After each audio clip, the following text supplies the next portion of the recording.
for downloading this episode of Cork Talk with me, Tim Atkin. A weekly conversation with some of the most famous people in the world of wine.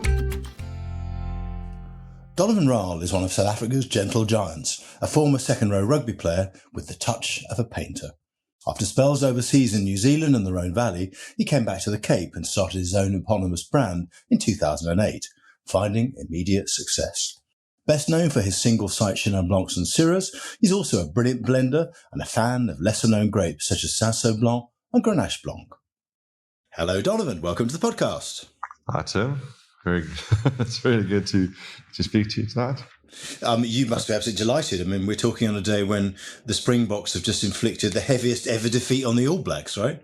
Oh, I must say that was incredible to watch. I mean, we had a really amazing few days at Cape Wine. And this morning, I was sitting with Duncan Savage and John Smith, good friends of mine, and watching that.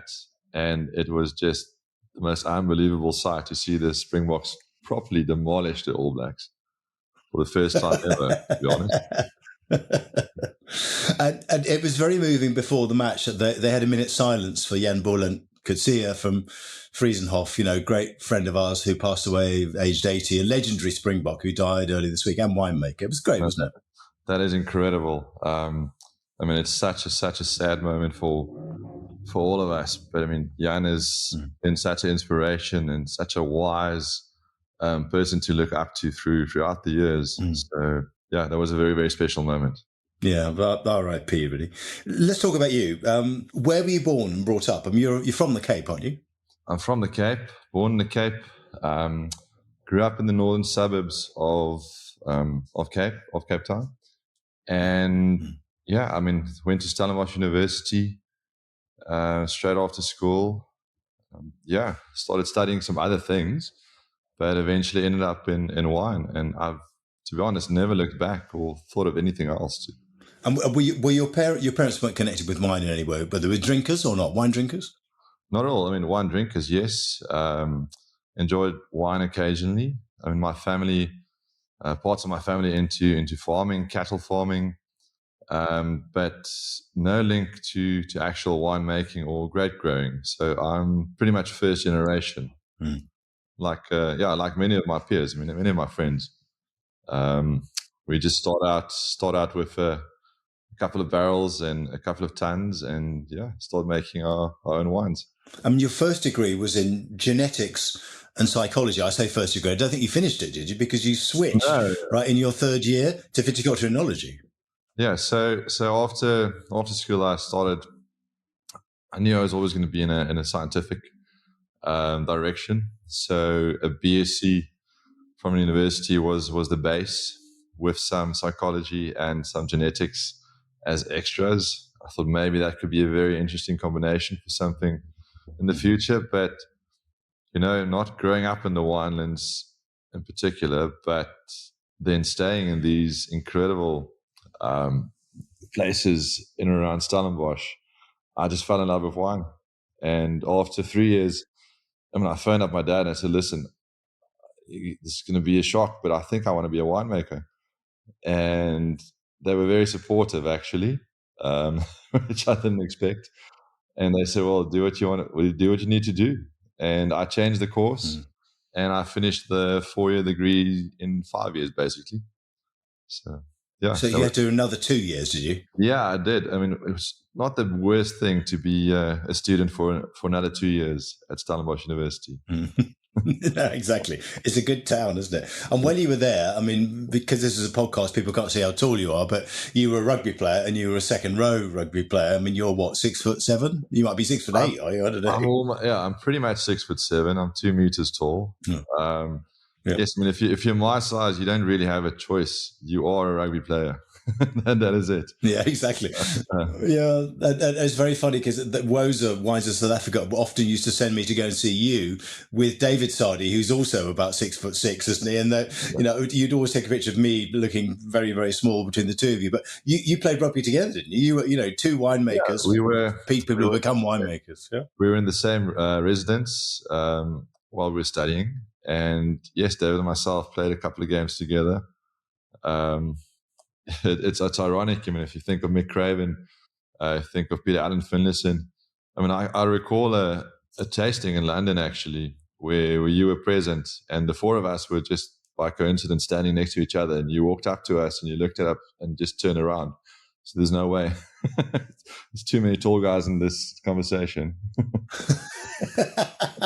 and who else were you at university with at the time then? David is a bit younger than you, isn't he? So David came through the winemaking program a little bit after me, but in my class was great friend of mine, Jean Smit from Damashine. Yeah.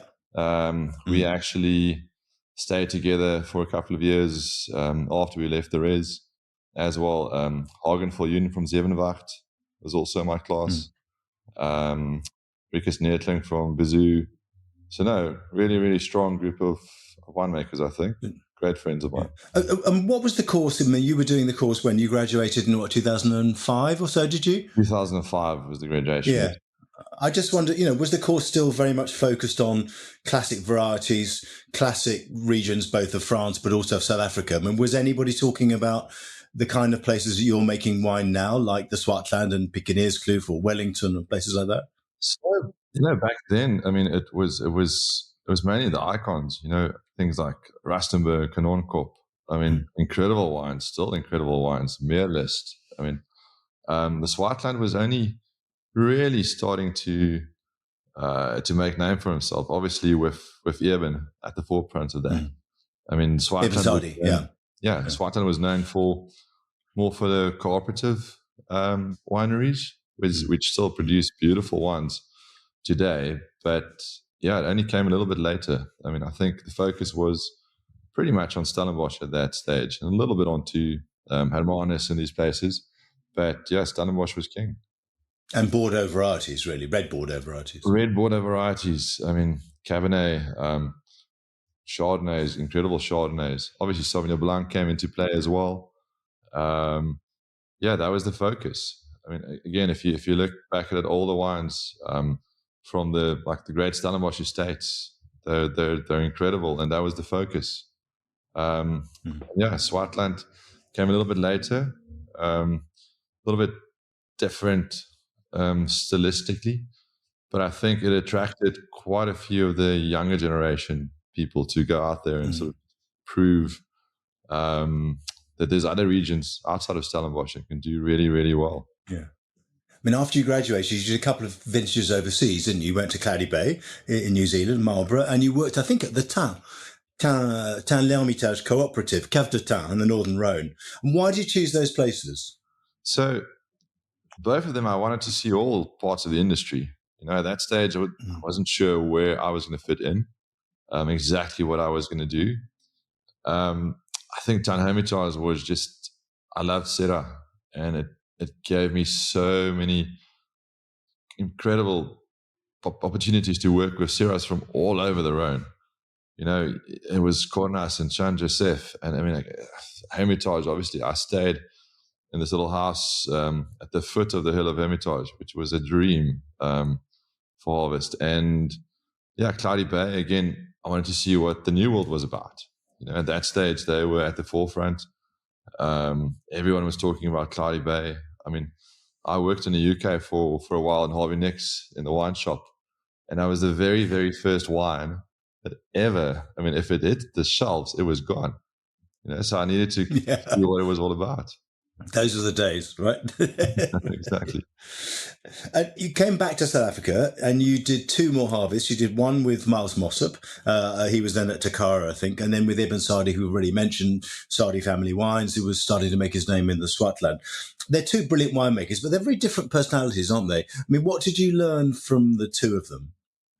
Well, obviously my first entry into a winery was with Miles. At that stage, he was focused on Takara and the things that Takara did really well. I don't know. I mean, that was a good medium-sized winery and experience in all facets of winemaking, because they did everything from Cabernet to Syrah to Grenache to Sauvignon to Chardonnay, just to learn from Miles. I mean, he's a brilliant winemaker, like a technically amazing winemaker. And it was actually at Tukara, at that vintage that I did there, where Eben came along, and I think, if I recall correctly, him and Miles pressed some Viognier together.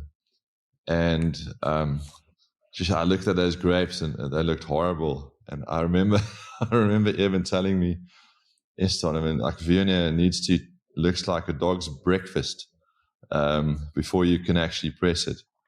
And it fascinated me, this guy who I, at that stage, didn't really know anything about. And the place which he was talking about. And because I've always loved Syrah, always loved Shannon, and I thought those two would predominantly be what I would want to work with going forward. I just phoned him up the next week and said, listen, next harvest, please, if there's a spot for me, I would love to join. And that was my first entry to Swartland again with Eben. Yeah. Coming back to the two personalities, I think, they're very good friends. They do have two very distinctive personalities. And I think where Miles at that stage was a very, very well technical winemaker, and working with lots of new barrels and all these things. Eben was quite the opposite. And it was fascinating to see both sides of it. And I think if you look where both of them are now, they're much more aligned with what they're doing and the way they're making wine. Yeah, that's interesting, isn't it? You made your first wines in 2008, a Rall white and a Rall red. Was the idea always to do your own thing or not? So I think after that one vintage in the Swartland, I just thought, I have to give it a go. I was young enough. I had nothing to lose. Literally, if I failed horribly, it was fine. The next year I would just do another harvest or try and get a job as someone's assistant somewhere in a winery in the Cape. But I just thought from the start, I had this feeling, this is my path and this is my place. And I was very lucky that a good friend of mine, and you also know very well, Johan Kruger, gave me a little spot in his winery.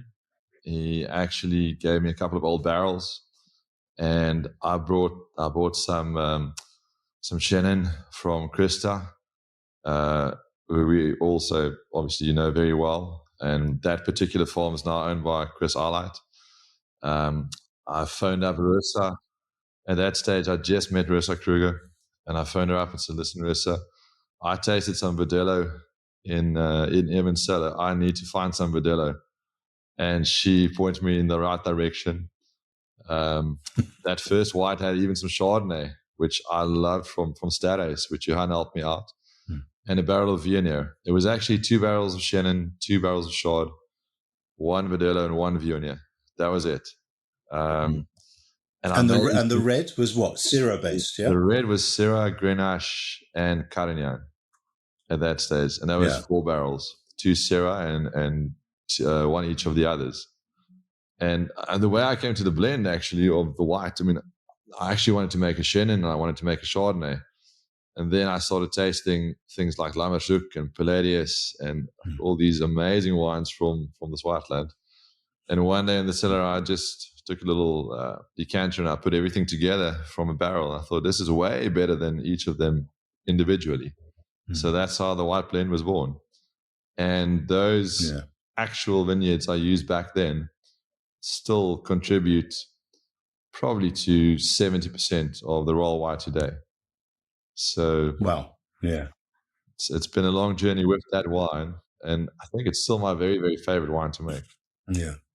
Is it? Oh, that's interesting. What's the secret of a good blend? Because the blend's changed a bit over the years, hasn't it? It has. I think, the only reason I think you should really blend is to get balance, So back then, I think most of us were picking quite ripe.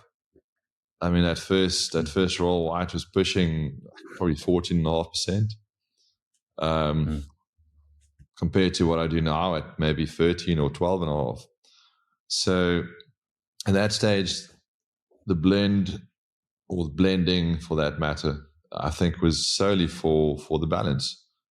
The these days, like as you go along, you figure out, okay, well, maybe it's just split a pick or a vineyard into 2 picks, and then you don't need to add acid or anything like that. But back then, blending was, for me, the way forward to create something unique and beautifully balanced.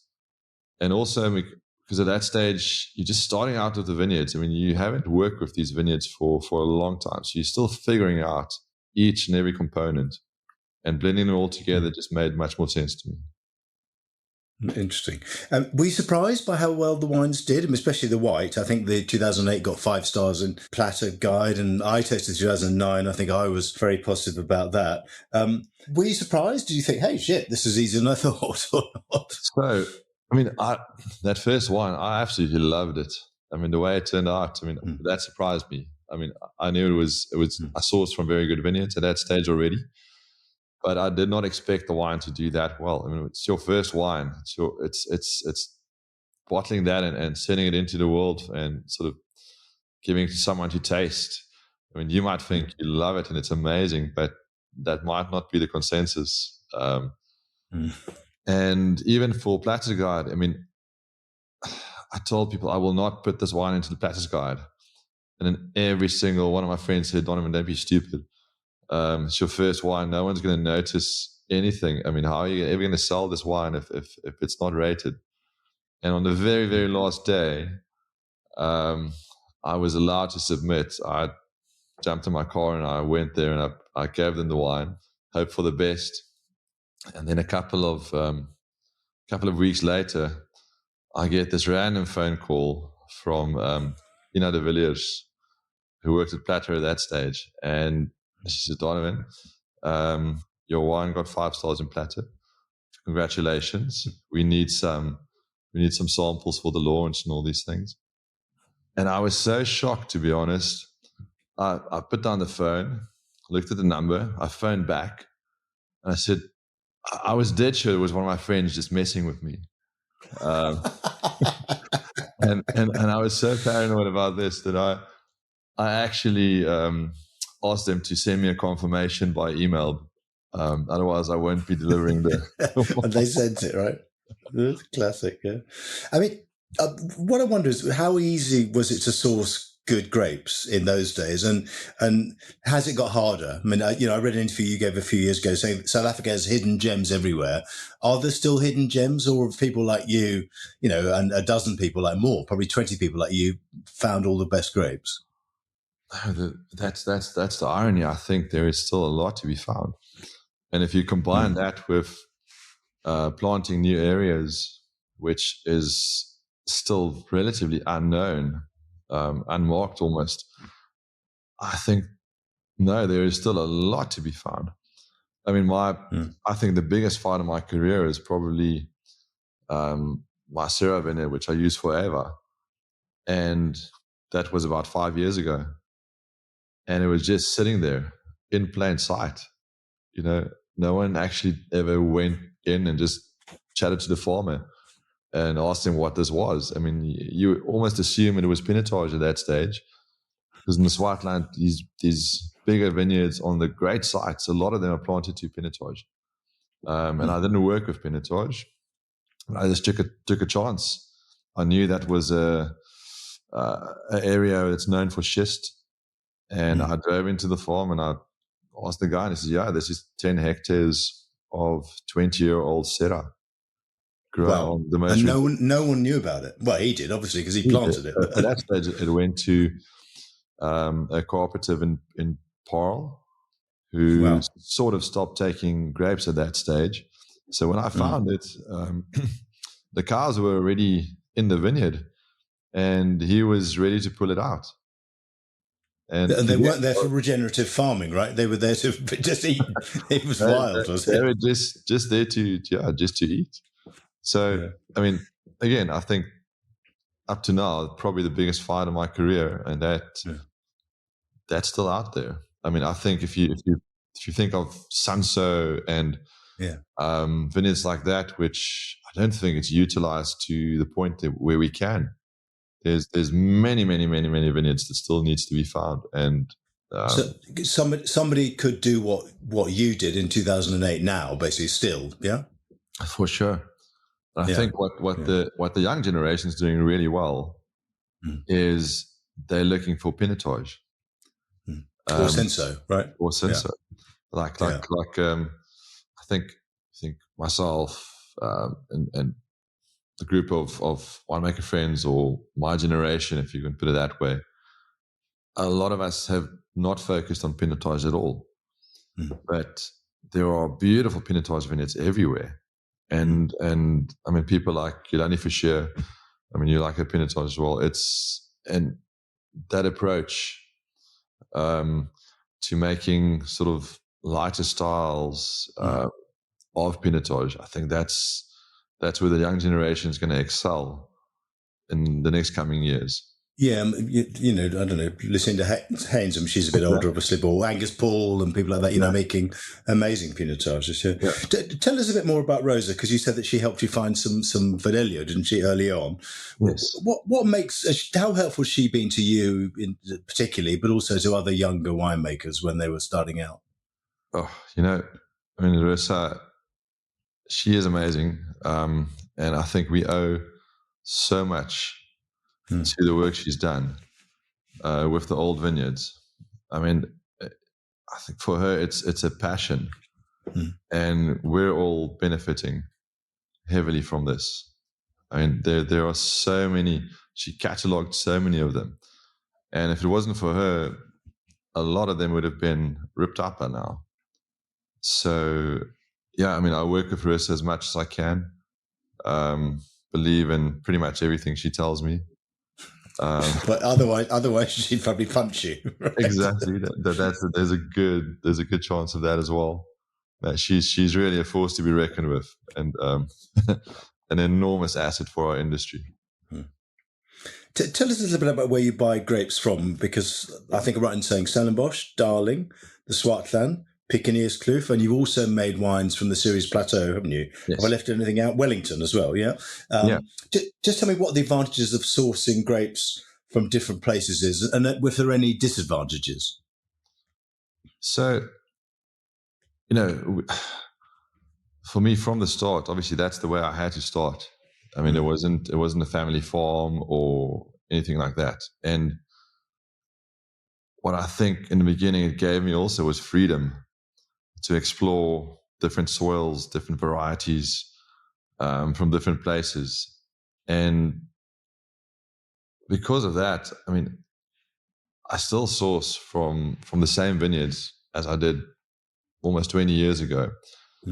But I'm not forced to only use that.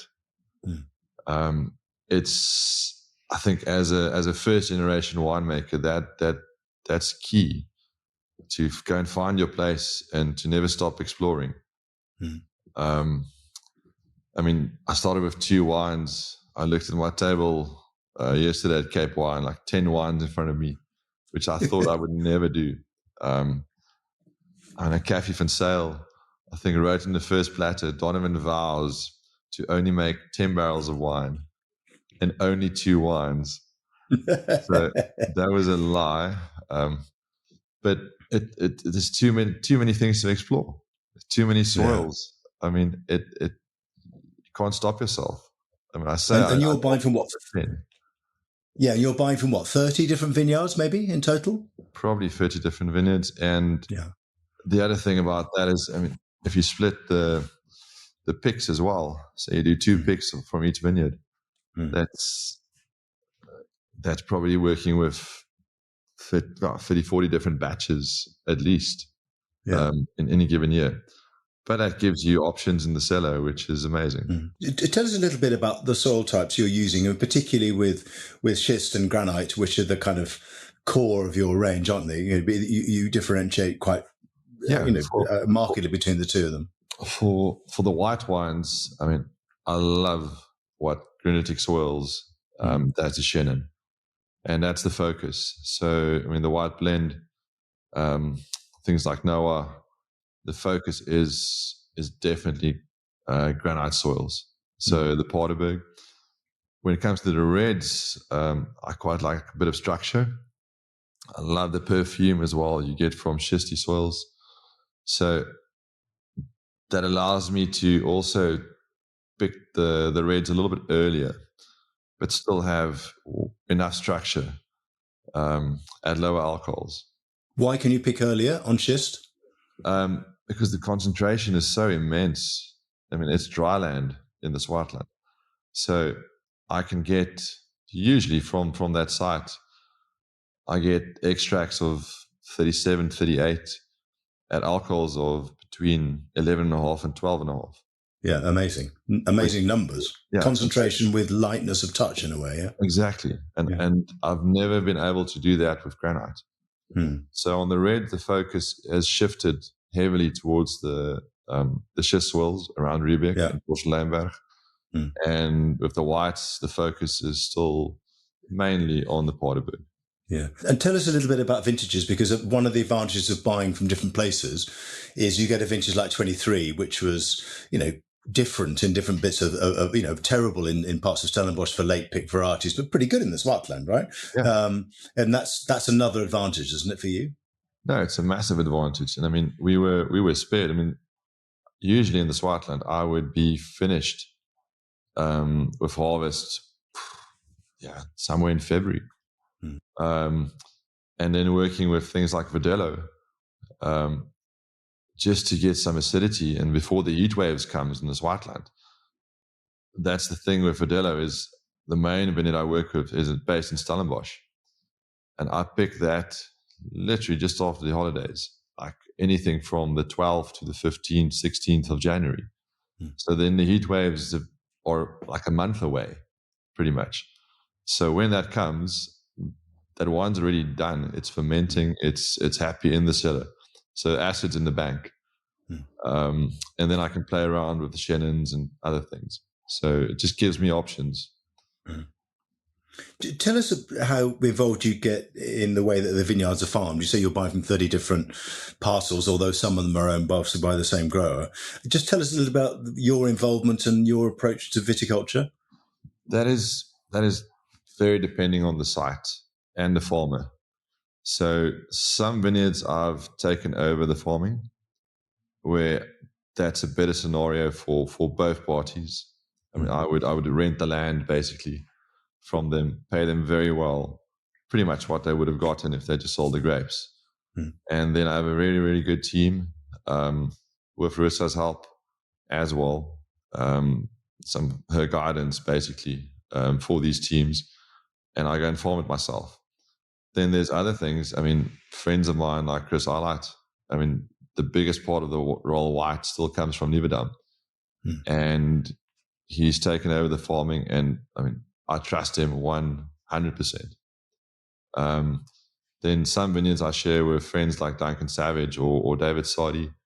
And as far as we can, we put our heads together and we try and figure out what should we do. And if the farmers are willing to listen to us, that's great. I mean, other sites, these guys have farmed for such a long time. I mean, and they've done it so well. That's the reason why those vines are still in the ground. So for me to mess around too much there is not an option. I'm just happy to be able to buy the grapes. So different scenarios for different plots. And what about your winemaking style? I mean, low intervention, would that be about right? I mean, I know you don't like new oak, do you? And you're using whole bunches on reds. Yes. Just tell us about how you approach winemaking. I mean, I always felt, I mean, if you're expressing or you're trying to express a place, and you've found these unique soils, then it doesn't really make sense to overpower them with things like new oak. So in some regions and some vineyards, new oak actually add to the wine. I mean, it makes the wine way better, or it integrates better. But the sites that I work with, the couple of times I've actually tried new oak, does not work at all. It's been terrible. I've ended up dumping those wines or selling it off. It just doesn't work for me. So I prefer older oak. If the vineyard is big enough, bigger oak, 2,000, 3,000 liter Stockingers or Pasha barrels. Just brought in some very nice Tava Amphora as well from Italy, which is it's a great way of testing a vineyard. I mean, I have 4 of them every year. I test new vineyards in them. That's it. Like a ton of each of these grapes, of these new vineyards, put it in them. It's the most neutral vessel you can find. And then I think about 6-7 years ago, I started playing around with concrete, and that's been the biggest game changer. If you want to make wines that truly reflect the place and the site, I think that's the very, very best thing you can ever ferment and age. Yeah, and are these eggs or sort of what do you call them? Squares, really? Eggs and square tanks. I mean, even for fermentation, I use it for fermentation on the reds as well, and for storage for a lot of them. But that again it's so vineyard specific, because some vineyard wants to be reductive. The other ones need you need to find a vessel that's going to be a little bit more reductive. I mean, that you figure out along the way. I mean, something. So you're tailoring the vessel to the fruit in a way, aren't exactly. you? Yeah, exactly. Yeah. I mean, certain things do better in certain vessels, and like it's never a recipe. It's never a sort of one size fits all.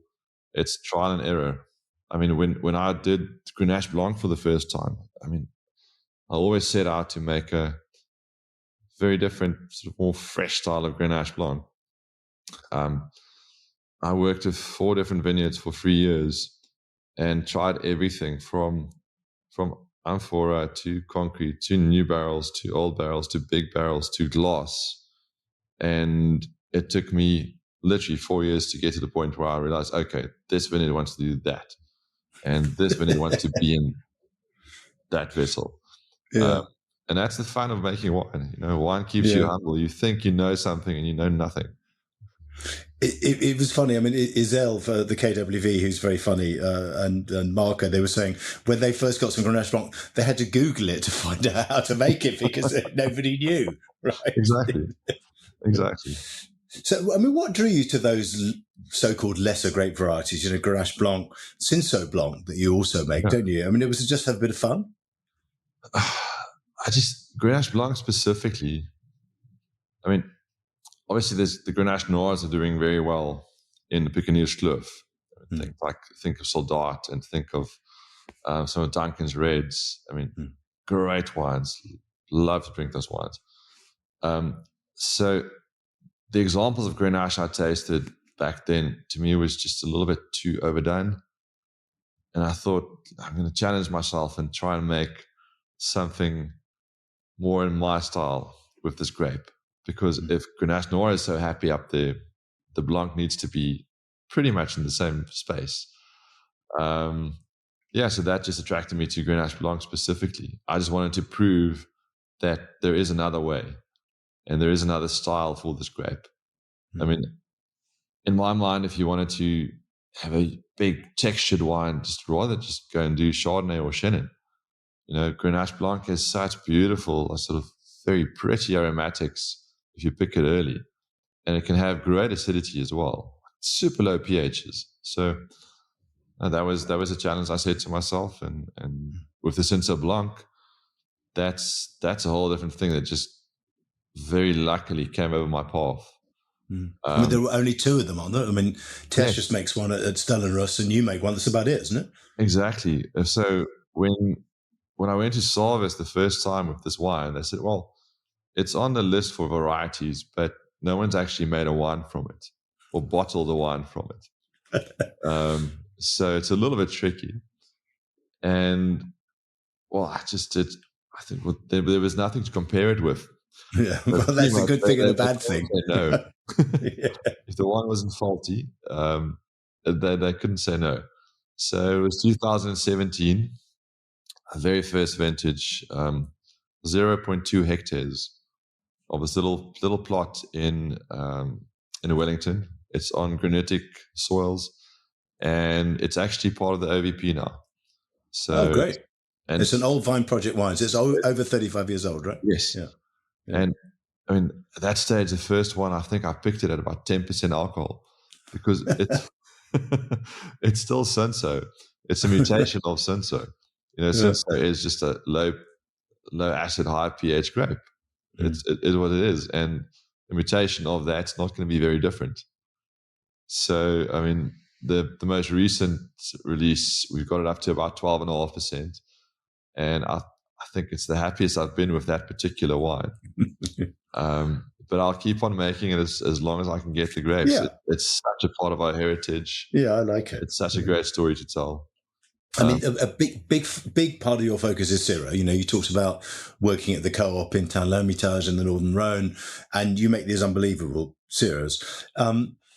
Who influenced your style? Was it the Rhone that influenced it, or did you kind of develop your own style? Anybody locally that showed you the way with Syrah? I mean, you've all kind of grown up together in a way, haven't you? The Syrah, top Syrah guys? I think we have. I mean, if you think of when the Molyneux started doing the single sites, the schist, the granite, these things, I think that was very much the beginning of what I wanted to achieve with Syrah when I tasted those wines for the first time. And then along came Port Lijnberg, which obviously is one of the greatest Syrahs in the world, no doubt. And Cuddy, I mean, did such an amazing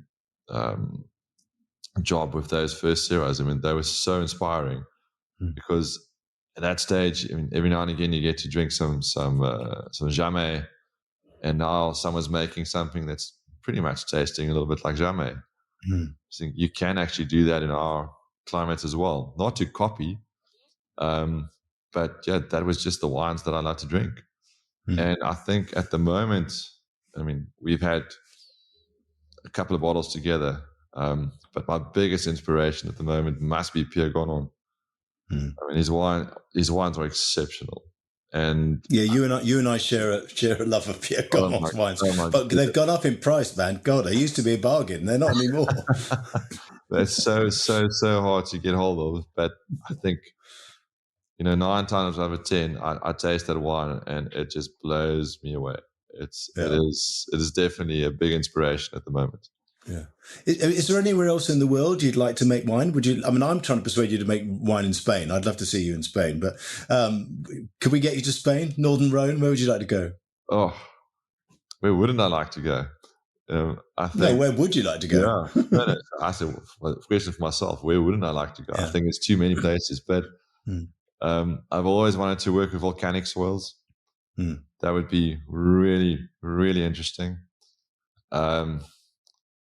For the place, and I think the greatest white wines on earth, obviously a place like Merceau.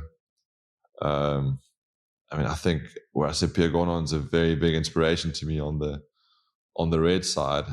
I think although I don't focus on Chardonnay, but just his wines are so in line with what I'm trying to achieve with Chenin and with other things. Someone like Pierre-Yves, I mean, the wines are exceptional for being so pure. Pierre-Yves in Chassagne, you mean? Yeah. But yeah, if I needed to make a white wine, if I had one wine to make, it would probably be a barrel of Merceau. Yeah. And, okay. Well, I don't. Does Pierre-Yves Colomore make Merceau? Probably not. He's more Chassagne and Pinot. He's more Chassagne. And Saint-Aubin, lots of Saint-Aubin and Chassagne, but he does make some Merceau as well. Yeah, he's an amazing winemaker. Yeah, and maybe Sicily. That's a good place. Still got to get you to Spain, or if it's going to be volcanic, it might have to be the Canary Islands. We'll start in Rioja. Yeah, I think so. I've got great ideas for you to do it. Okay, last question is, how do you get away from wine? I know you're a big Springboks fan. We talked about at the beginning. It's a historic day for South Africa. They absolutely slaughtered the Kiwis. Are you a surfer like lots of other winemakers as well? I mean, you don't play rugby anymore, do you? Or do you still run out and play rugby occasionally? No, I would. I do definitely not play rugby anymore. We did do some line out against Victor Matfield a couple of weeks ago up in Pretoria, but that was a whole other story. There's a lot of wine involved. No, I mean, for me, I have a young family. To just spend a lot of time with them. I mean, go away a lot, go to the beach a lot. I don't surf. I mean, I grew up bodyboarding. I do some paddleboarding and some boating, but the real hardcore surfing we leave up to like Miles and Evan and these guys, Duncan, Peter Valser. No, you can't even compare yourself to them. They're pretty very good surfers. Yeah, keep focused on the wines. Let them focus on the surfing. I'll focus on the wines. They can focus on the surf. No, like I said, just spending a lot of time with my friends and family and trying to keep fit every now and again, going for lots of walks in the vineyard with the industry we're in. Yeah, that's pretty much it. That sounds brilliant. Listen, Donovan, it's been fantastic talking to you. Congratulations on being my South African Winemaker of the Year 2025 in my special report, and I shall see you very soon, probably over a bottle of Gonon, I suspect. Sounds amazing. Thanks a lot, Tim. I love Donovan's connection with his vineyards and his beautifully understated reds and whites. Next week on Cork Talk, my guest is the olfactory scientist, Jonas Olofsson, author of The Forgotten Sense. Join me then. Thanks for listening to Cork Talk. If you want to read more reports, articles and tasting notes by me, go to my website, timatkin.com.